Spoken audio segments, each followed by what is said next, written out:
Mga ka-Republic, dahil sa injuring tinamo ni Justin Brownlee, maraming nagsasabing tapos na ang series. Ngunit ayaw bilhin ni Chot Reyes ang ideyang champion na ang Talk and Text dahil wala na si Justin Brownlee sa Barangay Ginebra. Magiging mahirap pa rin daw para sa kanyang kupunan na patiklupin ang Ginebra kahit wala na ang 3-time best import. Si Coach Timko naman ayaw niyang magbigay ng tiyak na sagot kung out na nga ba si JB sa mga natitirang laro sa final series. Ngunit ang tiyak, with or without Justin Brownlee sa Game 4, lalaban ng dikdikan ang mga bataan ni Coach Timko. Pag-uusapan po natin yan, pero bago ang lahat ay maglalambing po ako sa inyo na isubscribe ninyo itong ating channel at kung di masyadong makakaabala ay i-like at paki-share na rin ninyo. Malaking bagay po yan sa aming mga vlogger. Maraming salamat. Mga ka-Republic, marahil ay isa na ito sa pinakamalaking dagok sa kupunan ng Barangay Ginebra sa mga nagdaang taon. Yung makitang injured ang kanilang import. Import na naging kasakasama nila sa loob ng halos 8 taon. Import na naging katuwang nila sa mga kabiguan at tagumpay. Matapos matalo ng 2 sunod sa finals sa kamay ng Talk and Text, maraming nagpalagay ang finals ngayong Commissioner's Cup ang perpektong pagkakataon para makabawi ang Ginebra. Nadagdag sa kanilang hanay si Troy Rosario. Nakabalik na mula sa injury si Jamie Malonzo. Healthy na si Scottie Thompson.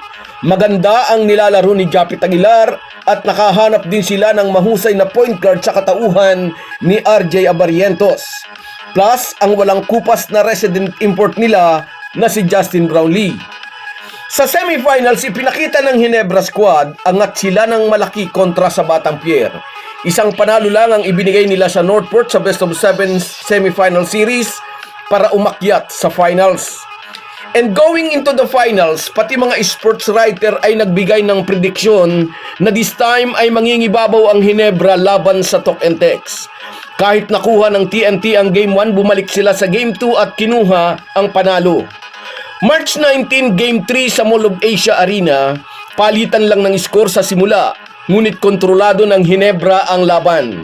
Sa second quarter ay iniwan pa nila ng 9 points ang tropang Giga, and although nakahabol ang mga bataan ni Chot Reyes sa pagpasok ng second half, tiwala ang lahat na makukuha ng Ginebra ang 2-1 lead dahil sa magandang performance ni JB na bago ang injury ay mayroon ng 19 points, 4 rebounds and 6 assists. Mai-imagine natin ilang puntos pa, assist at rebounds ang imamarka ng Ginebra import kundi siya inabutan ng disgrasya 6 na minuto at 42 seconds pa ang natitira sa third quarter. Pero nakita naman nating lahat kahit wala na sa loob si Brownlee ay lumaban pa rin ng pukpukan ang mga locals ng Ginebra. Aminin natin mula sa pagiging paborito para manalo ng championship, gayon ay nasa disadvantage position ng Ginebra. Llamado na ngayon ang TNT. Puno ng kumpiyansa ang mga players ni Chot Reyes na papalaot sa Game 4 knowing na wala na ang prolific import ng Ginebra samantalang mayroon silang Randy Hollis Jefferson na bago simulan ang Game 4 mamaya ay tatanggapin ang kanyang pangatlong Best Import Award. Ngunit medyo kabado si RHJ. The last time daw natanggapin niya ang Best Import Award ay natalo sila sa Game 4. Hindi raw siya nakapokus sa award, mas maganda raw kung makukuha rin ng kanyang team ang panalo para sa commanding 3-1 lead.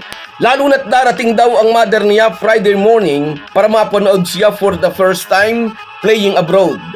Sa kabilang banda, ayaw magbigay ni Timko ng tiyak na sagot kung makapaglalaro ba o hindi si Justin Brownlee sa Game 4. Ayaw nitong i-roll out ang possibility na makakasama pa rin ng kanyang tropa ang Ginebra resident import. Pero malamang sa malamang, hindi talaga. At kung sakali mang makapaglaro nga si JB, magiging malayo na sa dating Justin Brownlee ang kanyang performance. Alalahanin natin, hinlalaki sa kanyang shooting hand ang na-dislocate.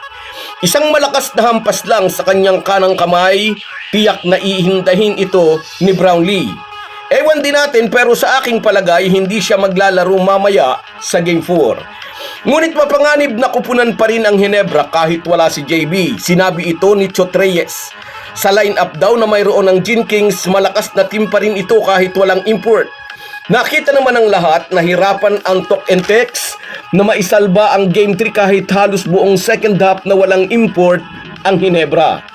Sa isang banda, ang pagkawala ni JB sa hanay ng Gin Kings ay maaaring maging catalyst upang sabay-sabay magising ang fighting spirit ng mga bataan ni Coach Tim Cone. Hindi ginusto ng sinuman pero dumating ang pagkakataong maipakita ng buong kupunan ng mga mag-aalak na kaya nilang mag-survive kahit wala ang kanilang import. At kapag nagawa yan ng Ginebra, kakainin ng mga talangka ang sinasabi ng mga ito na asa lang sa import ang Barangay Ginebra. So guys, yan lang muna. Hanggang sa muli. Kung wala po kayong mga viewers namin ay walang magtatagumpay na vlogger.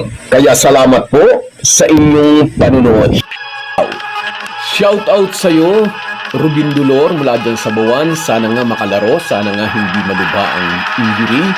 Sa iyo rin, Mercedes Espileta. Yes, palagay ko rin nanalo sana tayo.